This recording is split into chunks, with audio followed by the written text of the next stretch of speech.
Assalamualaikum warahmatullahi wabarakatuh. Salam dan bahagia Ibu dan Bapak Guru. Bertemu kembali bersama saya, Yeni Sri Rahayu, calon guru penggerak Angkatan 10 Kabupaten Agam dalam aksi nyata Modul 1.4 Budaya Positif.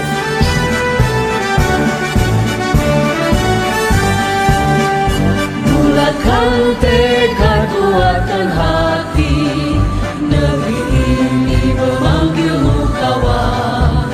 Belajar, bergerak, berbagi untuk negeri, guru penggerak majukan pendidikan. Guru penggerak menghamba pada murid, kreatif rancang pembelajaran. Hargai potensi, tingkatkan prestasi, lahirkan profil pelajar Pancasila. Belajar, bergerak, berbagi untuk negeri, kita menjalin kolaborasi. Belajar, bergerak, berbagi untuk negeri, demi bakti pada Ibu Pertiwi.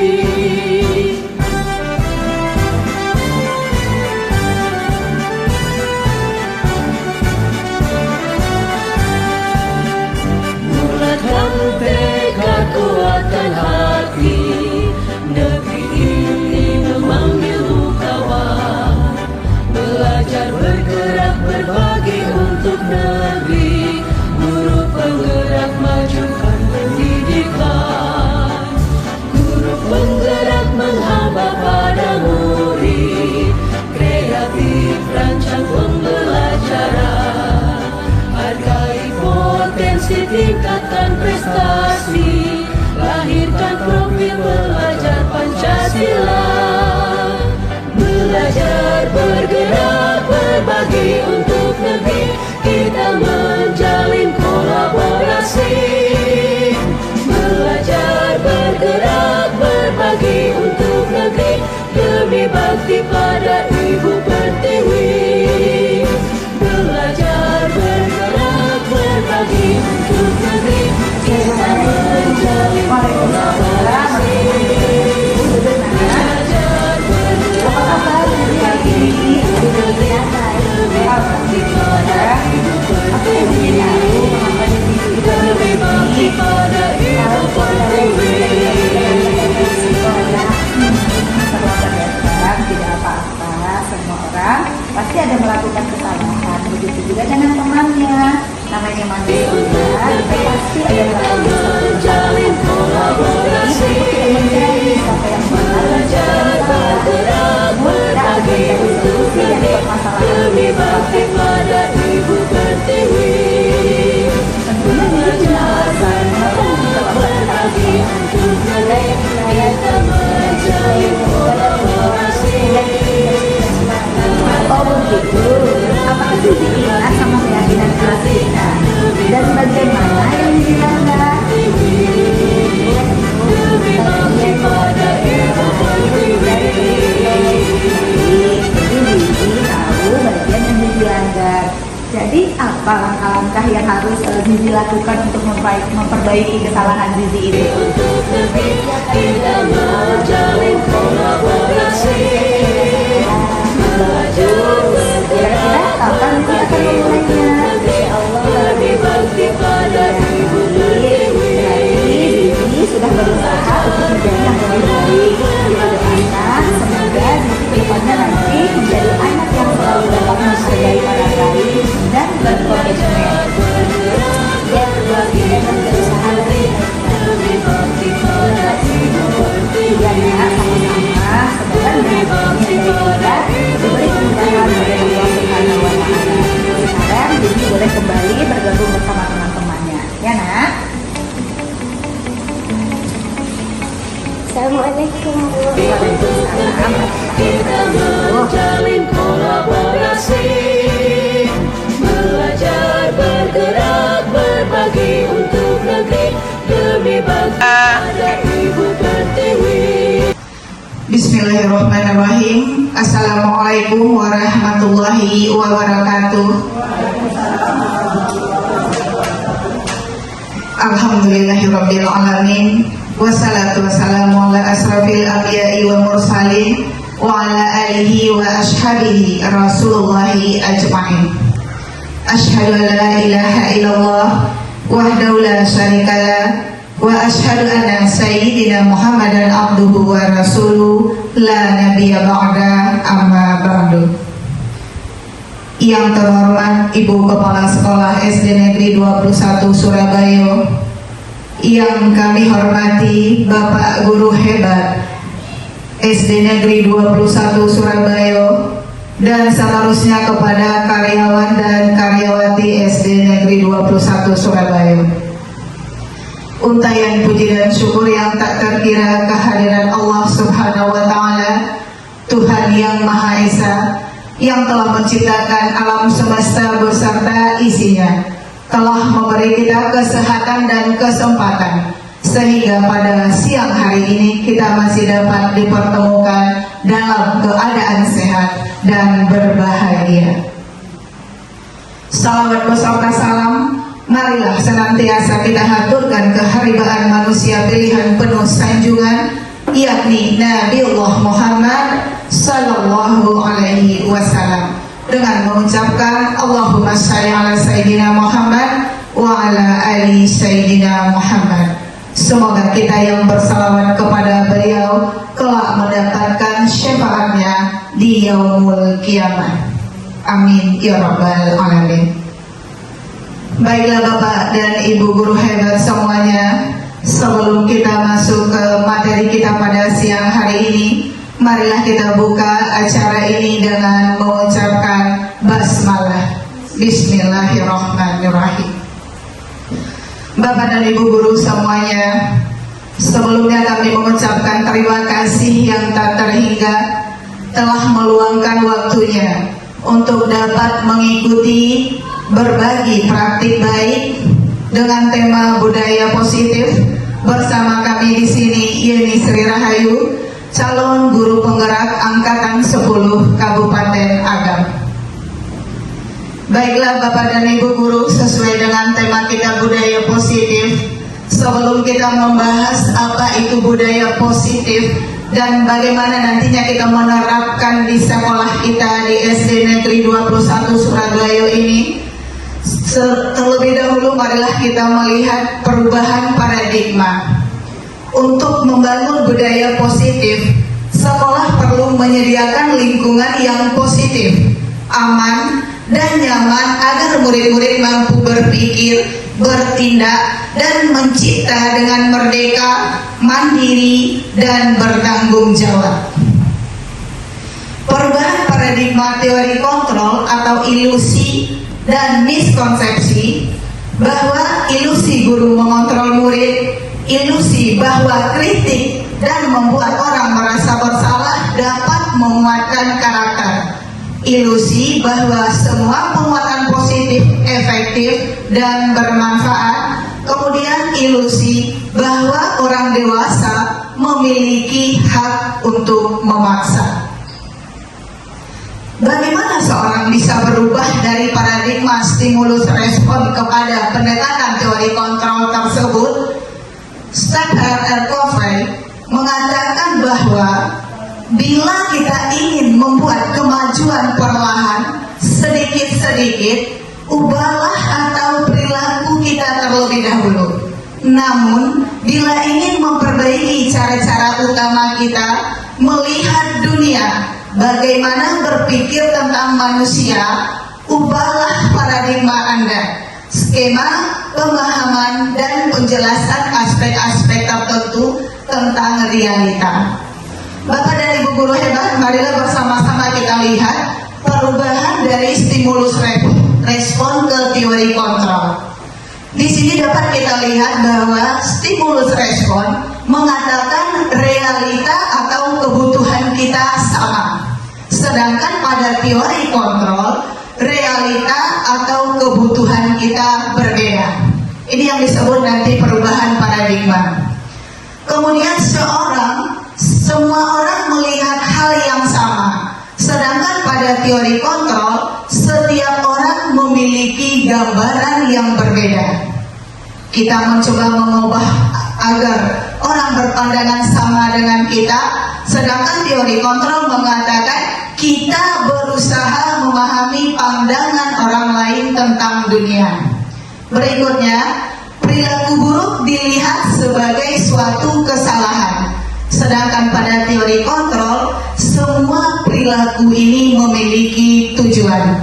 Di sini Bapak dan Ibu sedikit kami bahas bahwa kita ataupun peserta didik kita, apabila kita melakukan sesuatu tentu ada tujuannya. Berarti kita di sini berada pada teori kontrol. Kemudian orang lain bisa mengontrol saya, hanya Anda yang bisa mengontrol diri Anda.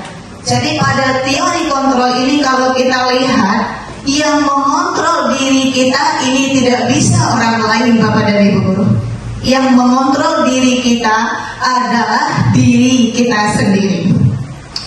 Kemudian pada stimulus respon, saya bisa mengontrol orang lain.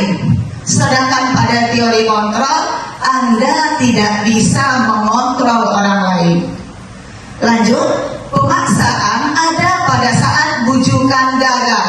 Sedangkan pada teori kontrol, kolaborasi dan konsensus menciptakan pilihan-pilihan baru. Terakhir bisa kita lihat pada stimulus respon, model berpikir menang kalah. Sedangkan pada teori kontrol, model berpikirnya adalah menang-menang. Tidak ada pada teori kontrol model berpikirnya menang kalah, Ibu guru. Di sini yang ada di teori kontrol yaitu berpikirnya menang-menang. Jadi kita di sini memang disuruh untuk selalu berpikir positif. Kita lanjut dengan pertanyaan pemantik di sini. Bagaimana cara membuat murid kita disiplin? Siapakah yang bisa mendisiplinkan murid? Dan apakah guru bisa mendisiplinkan murid? Atau kepala sekolah? Ataukah orang tua murid? Atau murid itu sendiri? Mengapa? Bapak dan Ibu, setelah memahami perbedaan teori stimulus respon dan teori kontrol pada pembahasan kita tadi, sekarang mari kita belajar tentang konsep disiplin positif yang merupakan unsur utama dalam terwujudnya budaya positif yang kita cita-citakan di sekolah kita ini. Guru berpendapat bahwa kalau saja anak-anak kita disiplin, pasti mereka akan bisa belajar. Para guru juga berpendapat bahwa mendisiplinkan anak-anak adalah bagian yang menantang dari pekerjaan kita. Bapak dan Ibu guru, apakah yang kita rasakan pada saat ini? Apakah menantang bagi kita untuk mendisiplinkan anak-anak kita? Iya, ini adalah satu pekerjaan bagi kita sebagai seorang pendidik yang nantinya akan menuntun peserta didik kita untuk membawa mereka kepada keselamatan dan kebahagiaan yang setinggi-tingginya, sesuai dengan tujuan pendidikan kita, bahwa kita menuntun peserta didik kita agar mereka nantinya selamat dan bahagia yang setinggi-tingginya, baik dia nanti sebagai manusia maupun sebagai anggota masyarakat. Kita lanjut Bapak dan Ibu, apakah makna disiplin itu? Apa kira-kira yang disebut dengan disiplin tersebut? Di sini bisa kita lihat bersama bahwa kata disiplin berasal dari bahasa Latin disciplina yang artinya belajar. Makna asal dari kata ini berkonotasi dengan disiplin dari murid-murid. Disiplin ini membuat orang menggali potensinya menuju sebuah tujuan apa yang dia hargai. Namun dalam budaya kita, makna disiplin telah berubah menjadi sesuatu yang dilakukan seseorang pada orang lain untuk mendapatkan kepatuhan. Kecenderungan umum adalah menghubungkan kata disiplin dengan ketidaknyamanan, bukan dengan apa yang dihargai atau pencapaian suatu tujuan mulia.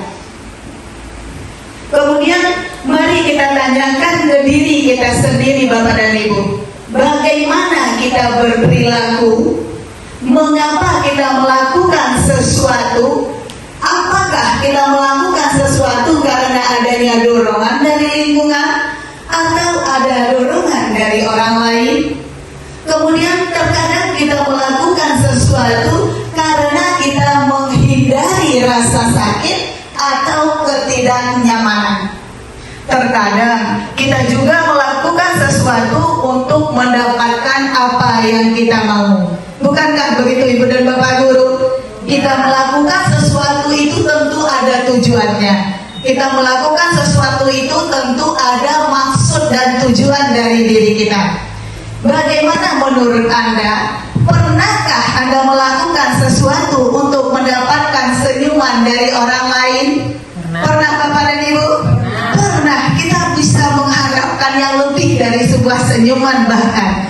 Kemudian untuk mendapatkan hadiah atau untuk mendapatkan uang. Apalagi kira-kira alasan orang melakukan sesuatu. Nah, Bapak dan Ibu Guru, untuk melihat ini bisa kita lanjutkan bahwa kita untuk mengetahui lebih jauh lagi mengenai motivasi-motivasi yang ada di dalam diri kita bisa termotivasi melalui perilaku manusia. Motivasi perilaku manusia ini, Bapak dan Ibu, ada dari faktor eksternal dan ada berasal dari faktor internal. Kita lihat di sini. Yang pertama, untuk menghindari ketidaknyamanan hukuman, apa yang akan terjadi bila saya tidak melakukannya? Yang kedua, untuk mendapatkan imbalan dari orang lain atau instansi, apa yang akan saya dapatkan apabila saya melakukannya? Yang ketiga, untuk menghargai diri sendiri, menjadi insan yang sesuai dengan harapan kita. Saya akan menjadi orang yang seperti apa apabila saya melakukannya. Nah, dari kita lihat 1, 2, dan 3 ini Bapak dan Ibu, 1 dan 2 ini adalah termasuk kepada motivasi eksternal, berasal dari luar. Karena apa? Karena kita masih berpikir di sini untuk menghindari ketidaknyamanan atau hukuman. Yang kedua, untuk mendapatkan imbalan kita. Berarti ini faktornya masih berasal dari luar.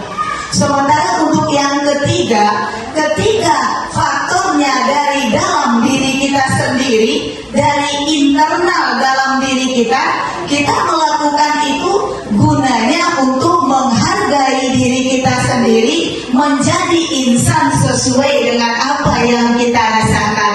Nah, inilah tujuan dari disiplin positif Bapak dan Ibu Guru. Jadi motivasinya berasal dari internal. Kemudian tujuan disiplin positif. Yang pertama, tujuan dari disiplin positif yaitu menanamkan motivasi kepada murid, yaitu untuk menjadi orang yang mereka inginkan dan menghargai diri sendiri dengan nilai-nilai yang mereka percaya. Motivasi intrinsik ini berdampak dalam jangka waktu panjang. Dia tidak akan terpengaruh oleh hukuman ataupun hadiah. Apabila mereka melakukan, maka mereka tetap berperilaku baik dan berlandasan nilai-nilai kebajikan. Karena mereka ingin menjadi orang yang menjunjung nilai-nilai yang mereka hargai. Jadi inilah tujuan dari disiplin positif kita, menanamkan motivasi. Jadi lahir dari dalam diri kita sendiri. Kita lanjut. Bagaimana cara kita sebagai guru atau sebagai seorang pendidik untuk menanamkan disiplin positif yang positif ini kepada murid-murid kita? Bapak dan Ibu, inilah sebenarnya tugas kita sebagai seorang pendidik yang menuntun peserta didik kita. Bagaimana cara kita menanamkan disiplin positif yang disiplin yang disiplin kepada murid-murid kita. Nah, Bapak dan Ibu, salah satu cara yang dapat kita lakukan, tentu kita setiap guru mempunyai kelasnya masing-masing. Kita di sekolah dasar ini sebagai wali kelasnya. Salah satu cara mendisiplinkan yang bisa kita lakukan di sekolah kita itu yaitu membuat keyakinan kelas.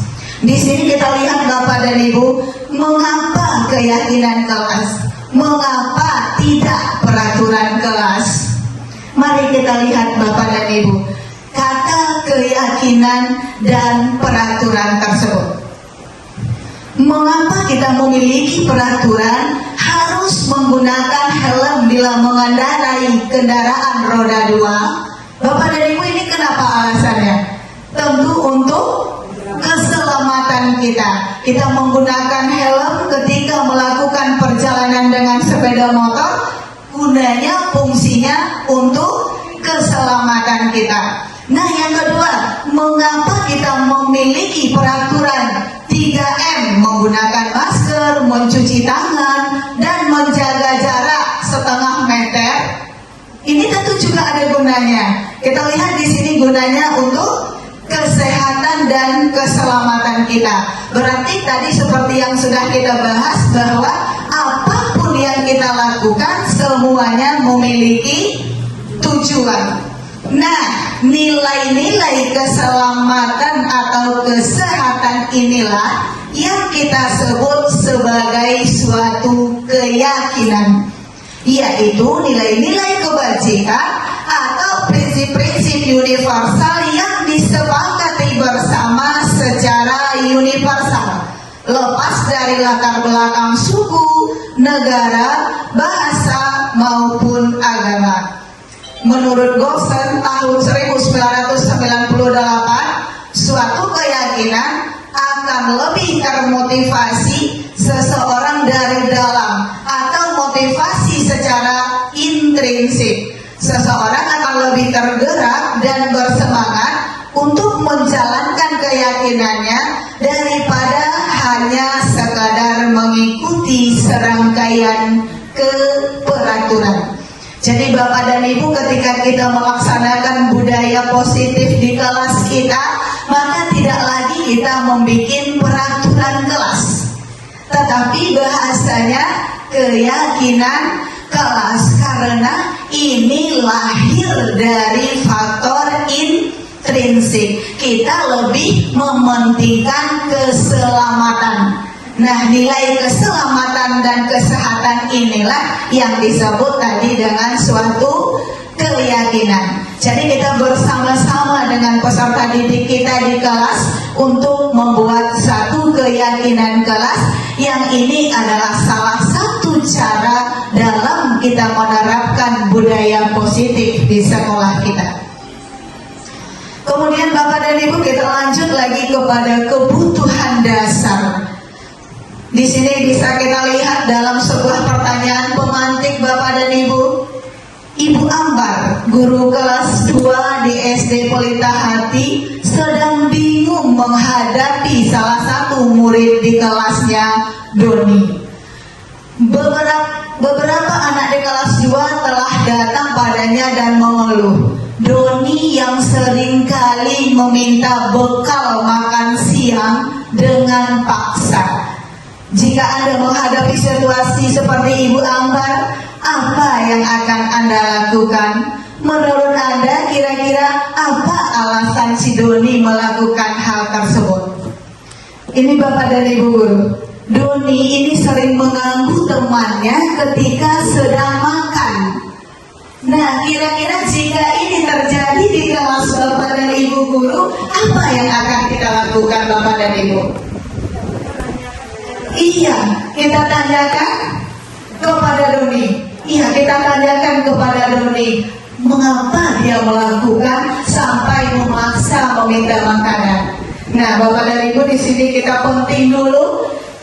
Kita lanjut, nanti kita cari bersama jawaban si Doni tadi. Masuk ke manakah si Doni tadi?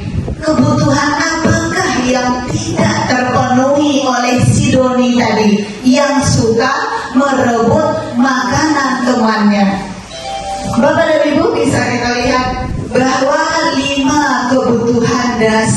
manusia. Kebutuhan dasar itu adalah seluruh tindakan manusia memiliki tujuan tertentu. Semua yang kita lakukan adalah usaha terbaik kita untuk mendapatkan apa yang kita impikan. Ketika kita mendapatkan apa yang kita inginkan, sebetulnya saat itu kita sedang memenuhi satu atau lebih dari kebutuhan dasar kita. Nah, tadi dari kisah si Doni kita akan bahas dulu beberapa macam kebutuhan dasar manusia, sehingga nantinya kita akan dapat mengetahui kebutuhan dasar apa yang si Doni ini tidak terpenuhi. Yang pertama, Bapak dan Ibu, kebutuhan dasar kita sebagai manusia yaitu kebutuhan bertahan hidup.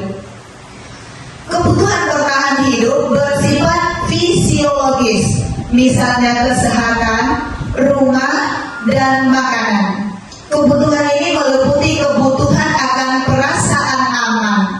Dalam kasus si Doni di atas, apabila jawaban Doni ketika ditanya oleh Ibu Ampar adalah karena dia lapar dan orang tuanya tidak membawakan bekal makan siang, maka kebutuhan dasar yang sedang berusaha dipenuhi oleh Doni adalah kebutuhan dasar bertahan hidup. Jadi Doni tadi Bapak dan Ibu melakukan meminta makanan kepada temannya dengan cara paksa. Di sini si Doni ini sedang berusaha untuk memenuhi kebutuhan dasarnya bertahan hidup. Nah, kemudian yang kedua, kebutuhan untuk diterima atau cinta dan kasih sayang. Kebutuhan akan hubungan dan koneksi sosial, kebutuhan untuk memberi dan menerima kasih sayang, dan kebutuhan untuk merasa menjadi bagian dari suatu kelompok. Dalam kasus Doni di atas, apabila Doni menjawab, apabila dia mengambil bekal temannya karena dia merasa senang temannya jadi memperhatikan dia, ketika temannya melapor tindakan itu kepada gurunya dan gurunya memberitahu orang tuanya, sehingga orang tuanya menjadi memperhatikan dia, maka kebutuhan dasar yang sedang dipenuhi, yang ingin dipenuhi si Doni tadi adalah kebutuhan dasar akan cinta dan kasih sayang. Jadi Bapak dan Ibu, si Doni tadi dia memenuhi kebutuhannya, makanya dia bersikap seperti itu. Sudah dua kebutuhan dasarnya yang tidak terpenuhi, makanya dia bersikap seperti itu. Kemudian yang ketiga, kebutuhan dasar penguasaan, yaitu kebutuhan pengakuan atas kemampuan.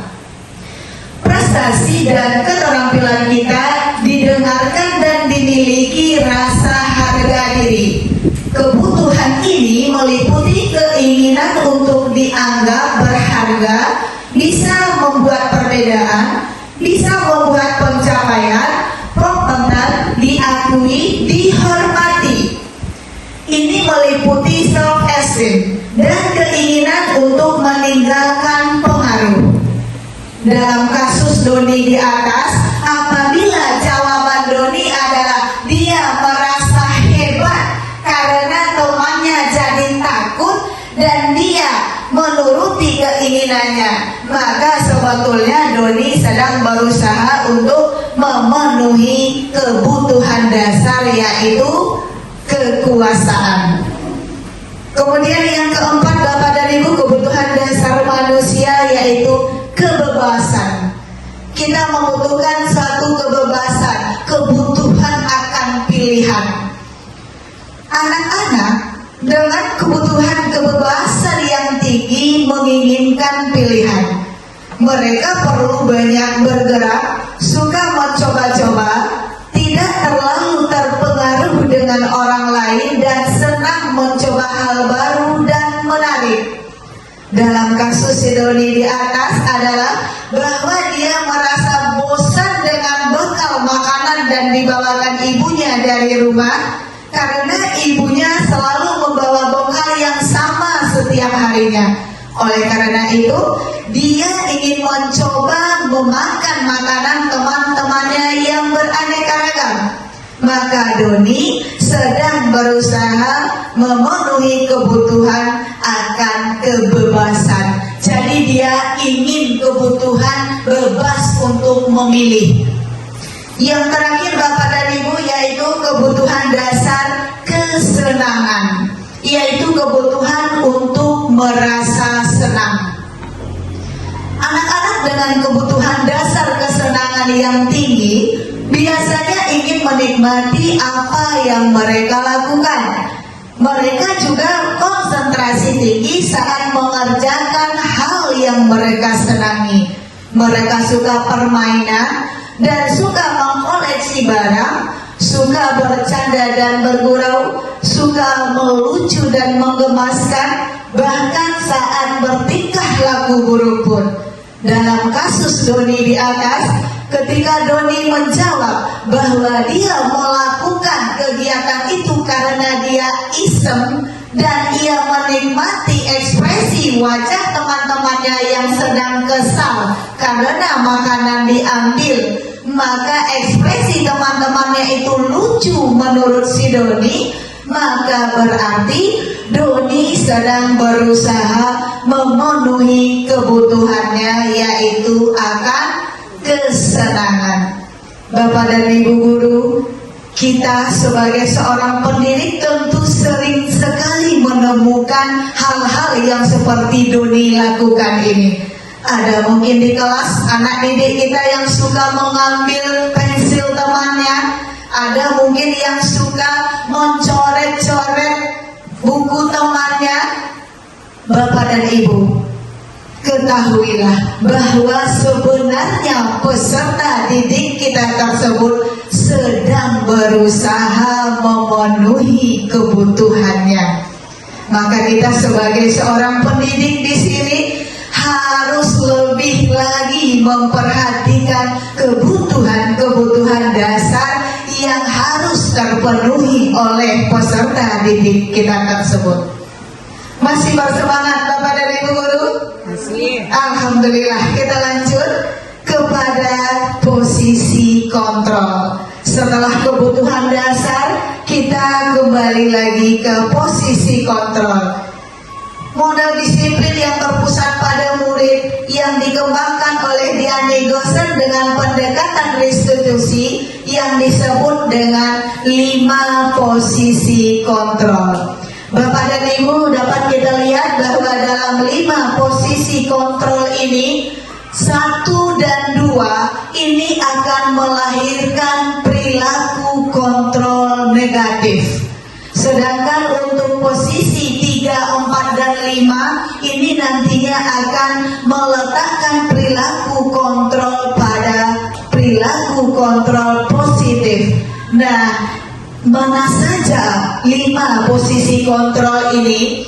Kita lihat bersama-sama Bapak dan Ibu. Dalam posisi kontrol ini, kita seorang pendidik berada di kontrol yang manakah selama ini? Kita lihat yang pertama. Posisi kontrol yang pertama ada di posisi penghukum. Apakah kita di posisi ini Bapak dan Ibu guru? Kita lihat, seorang penghukum bisa menggunakan hukuman fisik maupun verbal. Orang yang menjalankan posisi penghukum senantiasa mengatakan bahwa sekolah memerlukan atau sistem yang dapat lebih menekan murid, katanya di sini menekan murid lebih dalam lagi. Jadi seorang penghukum ini dia selalu berusaha untuk menekan murid-muridnya.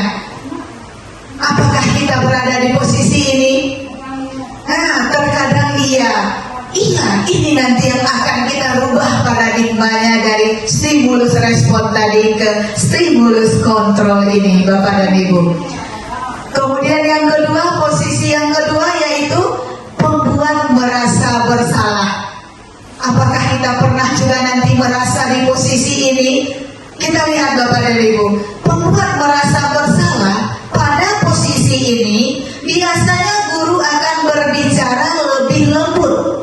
Pembuat merasa bersalah akan menggunakan keheningan yang membuat orang lain merasa tidak nyaman, bersalah atau rendah diri. Contohnya Bapak dan Ibu, ketika anak kita melakukan satu kesalahan, contoh dia tidak membuat PR. Kalau posisi kita sebagai pembuat merasa bersalah, kita tetap berkata lembut, "Nak, kenapa tidak membuat PR? Nggak sayang sama ibu." Nah, ketika kita mengatakan kata-kata yang seperti itu, kita di sini berada pada posisi pembuat merasa bersalah. Jadi di awal tadi tetap lembut merespon murid kita dengan mengatakan, "Nggak sayang sama ibu, kenapa tidak dibuat juga PR-nya? Besok buat lagi ya nak." Berarti posisi kita sedang berada di pembuat merasa bersalah. Anak kita itu dia akan merasa bersalah Bapak dan Ibu. Kita tetap lembut. Pernah kita berada di posisi ini Bapak dan Ibu? Pernah. Yang ketiga yaitu posisi kontrol guru sebagai teman. Di posisi guru pada posisi kontrol teman ini, guru pada posisi ini tidak akan menyakiti murid, namun akan tetap berupaya mengontrol murid melalui persuasi. Kemudian yang keempat, kita guru ada di posisi pemantau. Posisi kontrol yang keempat ini yaitu kita berada di pemantau. Memantau itu berarti kita mengawasi. Pada saat kita mengawasi, kita bertanggung jawab atas perilaku orang-orang yang kita awasi. Posisi pemantau berdasarkan pada peraturan-peraturan dan konsekuensinya. Jadi Bapak dan Ibu, kalau pemantau ini kita sudah sering ya Bapak dan Ibu, melihat, memantau, mengawasi setiap apa yang dikerjakan oleh peserta didik kita. Nah, yang terakhir dalam posisi kontrol guru yang terakhir Bapak dan Ibu, ini adalah posisi manajer. Kalau manajer berarti tingkatan kita sudah lebih tinggi. Manajer ini di mana guru berbuat sesuatu itu dengan murid, mempersilahkan muridnya untuk mempertanggungjawabkan perilakunya, mendukung murid agar menemukan solusi atas permasalahannya sendiri. Jadi yang manajer ini Bapak dan Ibu, posisi kita sebagai sarana bagi peserta didik kita, menuntun mereka, membimbing mereka dalam menyelesaikan permasalahan yang sedang dia hadapi. Jadi ketika peserta didik kita melakukan suatu kesalahan, kita yang akan nantinya menuntun dia, dengan sendirinya dia sadar atas kesalahan dan dia lakukan. Dia sendiri nanti yang akan menemukan solusi dari permasalahan yang dia sedang hadapi pada saat itu. Akhir dari 5 posisi kontrol seorang guru adalah pencapaian di posisi manajer. Jadi Bapak dan Ibu guru, di mana posisi manajer inilah murid nantinya akan dapat menjadi pribadi yang mandiri, merdeka, dan bertanggung jawab atas perilaku dan sikapnya, yang pada akhirnya dapat menciptakan lingkungan yang positif, nyaman, dan aman. Jadi Bapak dan Ibu guru, dalam 5 posisi kontrol ini, kita sebagai seorang guru tentunya mungkin pernah menghadapi kelima-limanya. Iya Ibu dan Bapak? Pernah. Kita pernah berada di penghukum, kita pernah berada di merasa beban bersalah, kita pernah berada sebagai teman, pemantau, dan manajer. Jadi Bapak dan Ibu guru, kita dari posisi yang 5 inilah dalam budaya positif di sekolah, kita sebaiknya menempatkan diri kita pada posisi manajer. Dalam mewujudkan posisi manajer ini Bapak dan Ibu, bagaimana cara melakukannya, meletakkan posisi kita sebagai manajer? Ini bisa kita lakukan dengan yang namanya segitiga restitusi. Pada segitiga restitusi, apakah itu segitiga restitusi? Segitiga restitusi merupakan salah satu cara memperbaiki diri untuk mewujudkan disiplin diri. Segitiga restitusi adalah proses menciptakan kondisi bagi murid untuk memperbaiki kesalahannya sehingga karakter mereka lebih kuat ketika kembali pada kelompoknya. Segitiga restitusi akan menghasilkan murid yang mandiri dan bertanggung jawab. Dalam melaksanakan segitiga restitusi ini, disinilah peran kita sebagai manajer Bapak dan Ibu. Apa saja itu segitiga restitusi itu? Bagaimanakah letak segitiga restitusi? Bapak dan Ibu dapat kita lihat bahwa segitiga restitusi itu yang pertama langkah-langkahnya adalah menstabilkan identitas. Pada tahap menstabilkan identitas ini Bapak dan Ibu, setiap orang pernah melakukan kesalahan. Kamu bukan satu-satunya orang yang pernah melakukan hal ini. Itu adalah kata-kata yang bisa kita terapkan kepada peserta didik kita.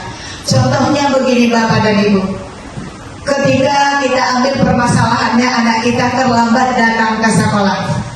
Nah, ketika murid kita terlambat datang ke sekolah ini, dalam penyelesaian kasusnya ini, kita menggunakan segitiga restitusi. Langkah awal yang kita lakukan, kita panggil peserta didik secara 4 mata, kita lakukan segitiga restitusi. Yang pertama langkahnya menstabilkan identitas.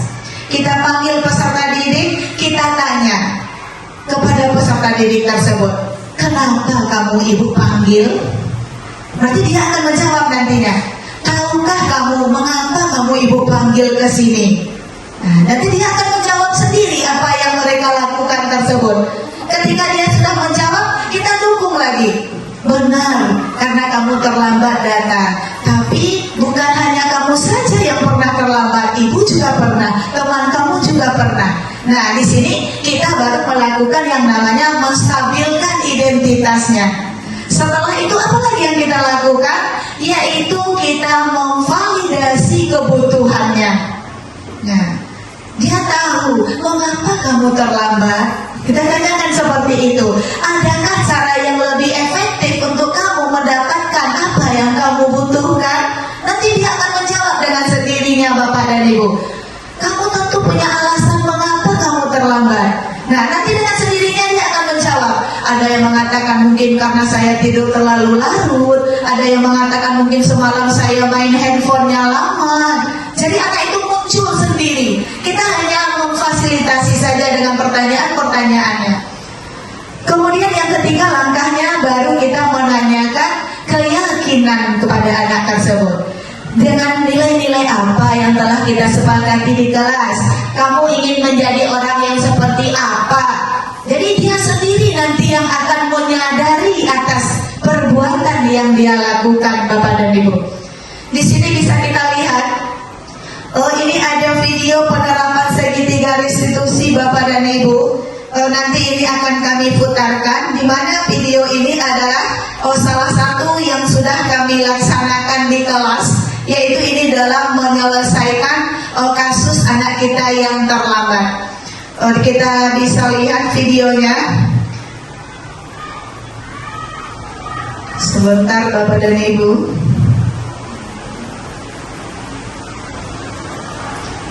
Dan ini video.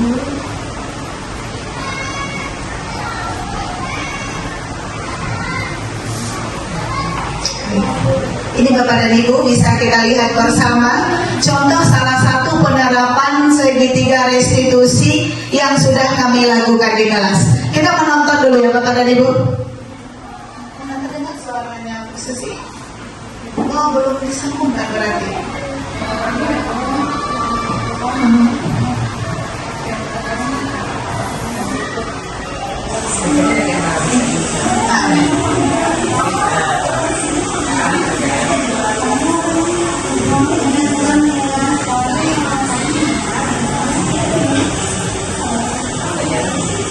Iya, kurang terdengar suaranya, tapi kita bisa melihat nanti ada keterangannya Bapak dan Ibu.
Baiklah Bapak dan Ibu, setelah kita lihat video tadi, dengan menerapkan segitiga restitusi di kelas dalam penyelesaian permasalahan yang sedang dihadapi peserta didik kita, maka akan menghasilkan peserta didik yang mandiri dan bertanggung jawab.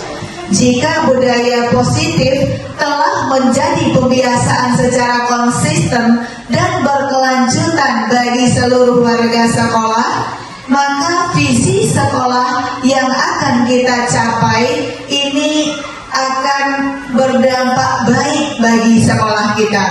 Maka visi sekolah akan tercapai dan semua warga sekolah akan merasa nyaman, gembira, dan dipenuhi oleh rasa cinta dan kasih. Dalam penerapan program disiplin positif ini, hendaknya kita sebagai seorang guru mempunyai standar kepribadian, keprofesionalan, dan sosial yang baik, di mana kita guru mampu untuk merefleksikan dirinya dalam posisi kontrol saat ini. Bagaimana perjalanan diri kita sebagai manajer yang akan menuntun peserta didik menjadi insan yang mandiri, merdeka, dan bertanggung jawab. Jadi Bapak dan Ibu guru, sebelum kita tutup acaranya, ini kami terlebih dahulu setelah pembahasan Bapak dan Ibu, setelah pembahasan yang lebih kurang panjang dan lebarnya yang kami sampaikan, di sini kami meminta memberi waktu untuk Ibu dan Bapak guru boleh mengajukan satu pertanyaan, memberikan masukan. Kami menerima apabila ada di antara Bapak dan Ibu yang ingin mengajukan pertanyaan, kita masuk kepada sesi tanya jawab. Bapak dan Ibu boleh nanti bertanya karena kita akan masuk kepada sesi tanya jawab, dan insya Allah nantinya kami akan menjawab nanti sesuai dengan ilmu pengetahuan yang telah kami dapat dalam budaya positif ini. Boleh angkat tangannya? Boleh.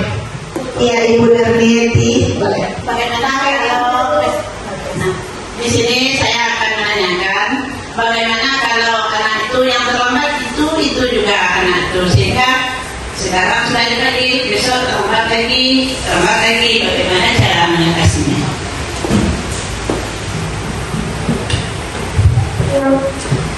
Terima kasih kepada Ibu Darmieti. Pertanyaannya langsung kami jawab juga dulu ya Ibu. Ibu Susi.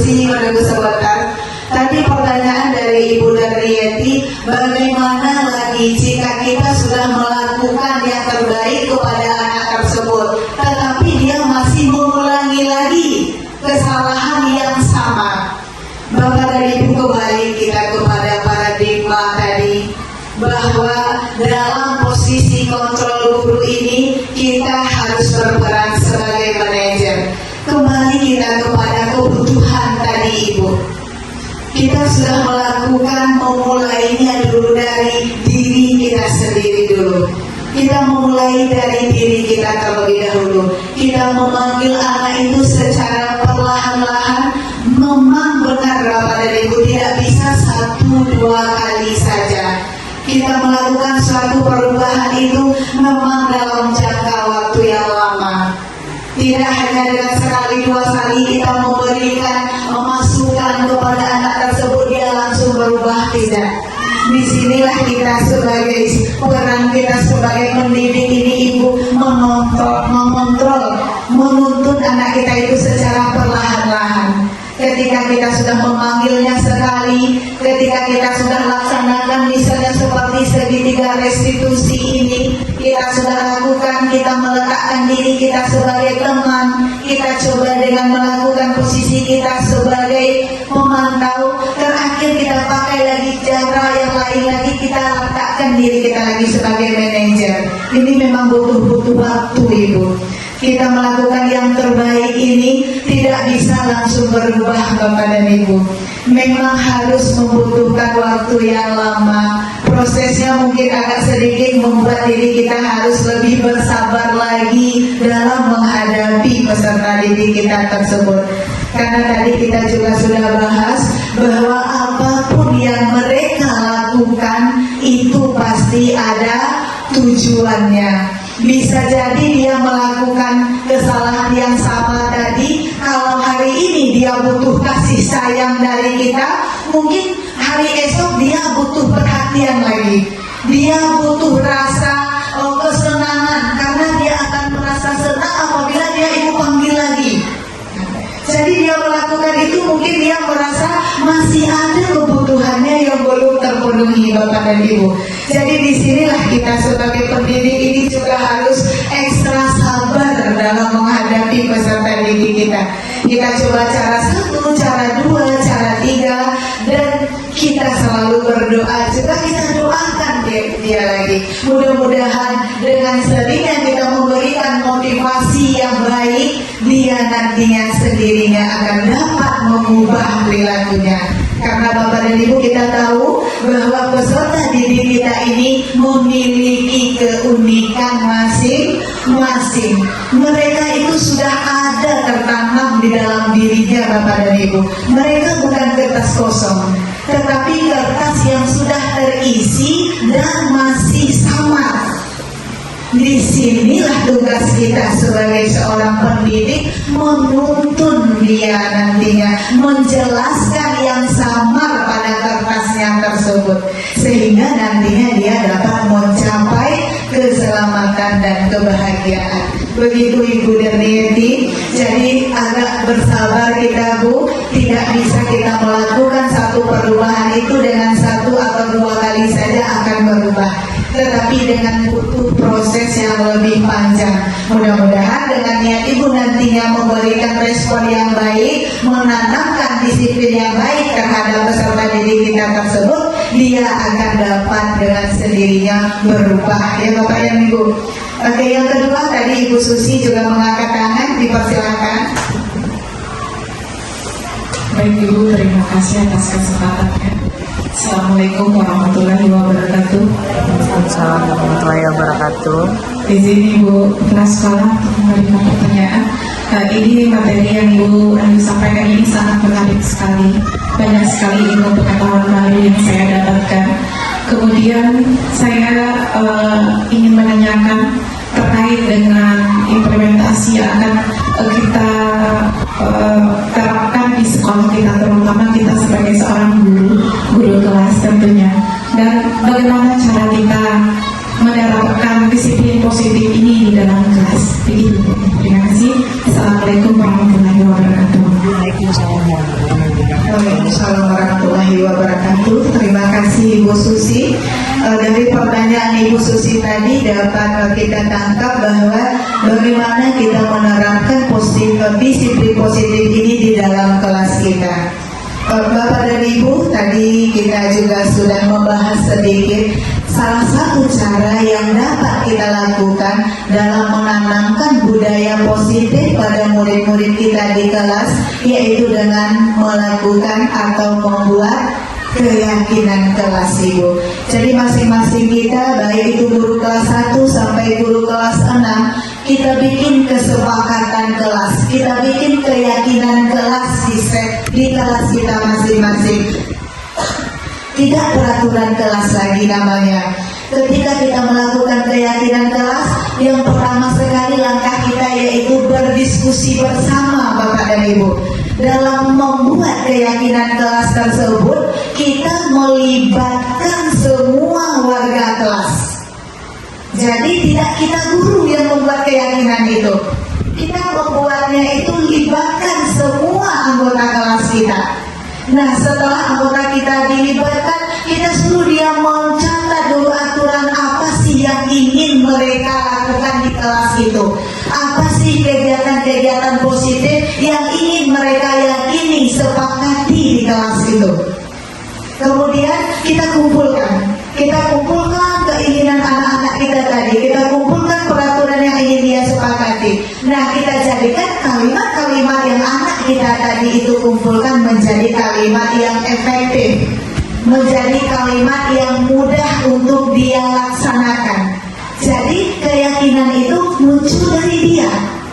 Dengan kata lain, apabila kalimatnya ada di sana saling menghormati antar sesama, berarti mereka sudah di dalam kelas itu berbudaya positif semuanya. Mereka sudah saling menghormati, mereka sudah menghargai temannya yang sedang berbicara. Dengan sendirinya nanti budaya positif itu akan terlaksana di dalam kelas kita. Karena apa?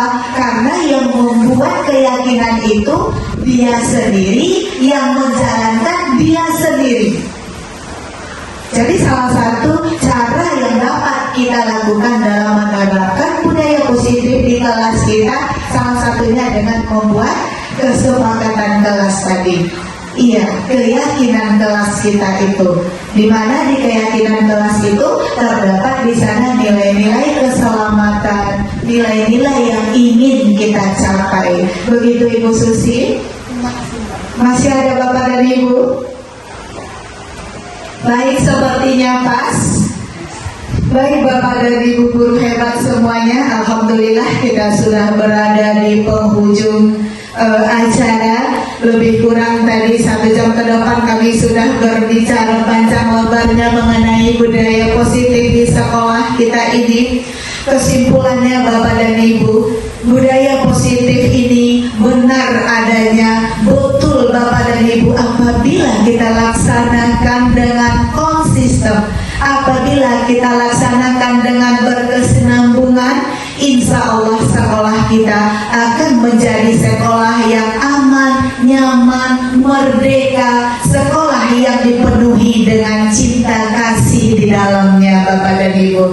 Sekolah kita ini sangat nantinya dirindukan oleh murid-murid kita, karena di sekolah kita sudah terjalin komunikasi yang baik antara guru sesama guru, guru dengan atasan, atasan dengan bawahan, kita dengan peserta didik, maupun dengan wali murid kita, segala pemangku kepentingan sekolah. Apabila kita sedang membudayakan budaya positif ini dengan baik, insya Allah sekolah kita akan nanti menjadi sekolah yang lebih maju dan berkembang di kemudian hari.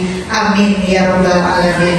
Mudah-mudahan Bapak dan Ibu, apa yang kami sampaikan tadi bisa memberi manfaat untuk kita semuanya. Sekali lagi kami mengucapkan terima kasih yang tak terhingga atas waktunya yang telah disediakan untuk kami. Di sini bukan menggurui ya Bapak dan Ibu, tadi lupa menyampaikan bahwa di sini kami belajar berbagi praktik baik tentang budaya positif yang telah kami dapat pada pembelajaran modul 1.4 pada program Guru Penggerak Angkatan 10 Kabupaten Agam. Jadi Bapak dan Ibu guru, terakhirnya sebelum acara ini kita tutup, marilah terlebih dahulu kita membacakan hamdalah. Alhamdulillahirabbil alamin.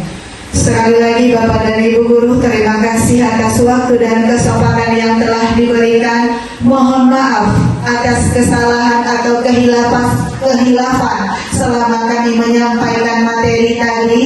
Kepada Allah saya mohon ampun, kepada Bapak dan Ibu saya memohon maaf yang sebesar-besarnya. Akhirul kalam, wabillahi taufiq wal hidayah. Assalamualaikum warahmatullahi wabarakatuh.